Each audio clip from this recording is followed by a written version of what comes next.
पिछले कुछ समय से वोडाफोन आइडिया की परेशानियों की सबसे बड़ी वजह बस एक ही रही है और वो है एजीआर ड्यूज का मुद्दा। कंपनी पर सरकार का कितना बकाया है, उसकी गणना कैसे होगी और आगे भुगतान का रास्ता क्या होगा, इस पर लंबे समय तक तस्वीर बिल्कुल साफ नहीं थी। इसी अनसर्टेनिटी की वजह से वोडाफोन आइडिया ना तो खुलकर कहीं निवेश कर पा रही थी और ना ही उसे आसानी से फंडिंग मिल रही थी। हालात ऐसे बन गए थे कि कंपनी का पूरा ध्यान बिजनेस बढ़ाने से ज्यादा किसी तरह बस मार्केट में टिके रहने पर था। लेकिन अब ये तस्वीर पूरी तरह बदलती दिख रही है।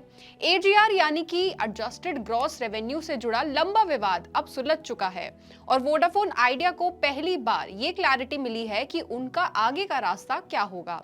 आदित्य बिरला ग्रुप के चेयरमैन कुमार मंगलम बिरला ने इसे कंपनी के लिए एक निर्णायक मोड़ बताया है। उनके मुताबिक सुप्रीम कोर्ट से मिली स्पष्टता ने सालों से चली आ रही अनसर्टेनिटी को खत्म किया है और अब कंपनी सिर्फ सर्वाइवल की सोच से बाहर निकलकर आगे का प्लान बना सकती है।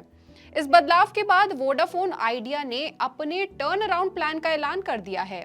कंपनी अगले 3 सालों में करीब 45,000 करोड़ रुपए का निवेश करेगी। यह निवेश उसके नए रणनीतिक रोड मैप यानी कि VI 2.0 का हिस्सा है। इस प्लान के तहत कंपनी का फोकस नेटवर्क एक्सपेंशन और उसको बेहतर बनाने, मुनाफे में वापसी करने और ग्राहकों को दोबारा जोड़ने पर रहेगा। वोडाफोन आइडिया के CEO अभिजीत किशोर के मुताबिक ये निवेश स्टेप बाय स्टेप किया जाएगा। इसमें से करीब 25,000 करोड़ रुपए बैंक फंडिंग के जरिए आएंगे, जबकि 10,000 करोड़ रुपए नॉन फंडेड फैसिलिटीज से जुटाए जाएंगे।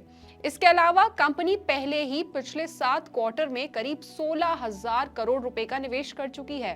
मैनेजमेंट ने साफ किया है कि फिलहाल किसी नए स्ट्रैटेजिक इन्वेस्टर को लाने या नई इक्विटी इन्फ्यूजन का कोई प्लान नहीं है।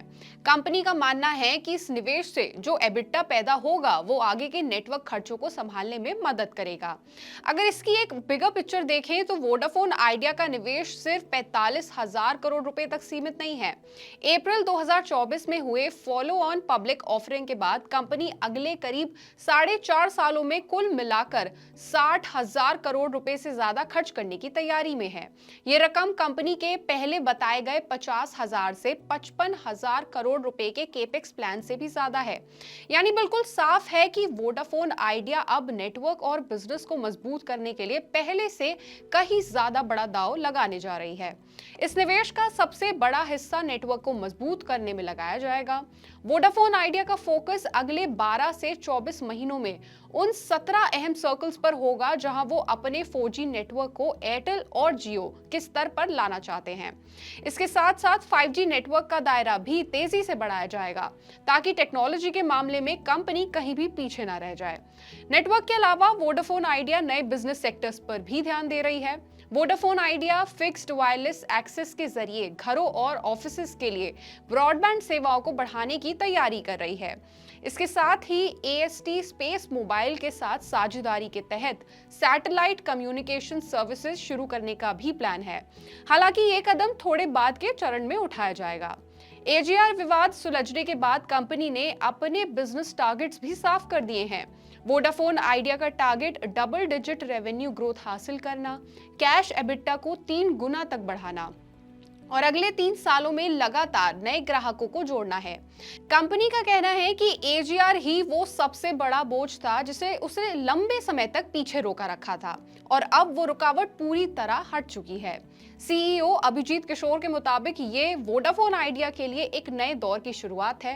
कंपनी अब से सर्वाइवल की सोच से निकलकर मजबूती और ग्रोथ की ओर बढ़ रही है और इसी सोच के साथ इस पूरी रणनीति को VI 2.0 नाम दिया गया है। इस पूरे मामले पर आप क्या सोचते हैं, आप क्या राय रखते हैं, हमें कमेंट करके जरूर बताएं और ऐसी ही और खबरों और अपडेट्स के लिए जुड़े रहिए हमारे साथ और देखते रहिए मनी 9।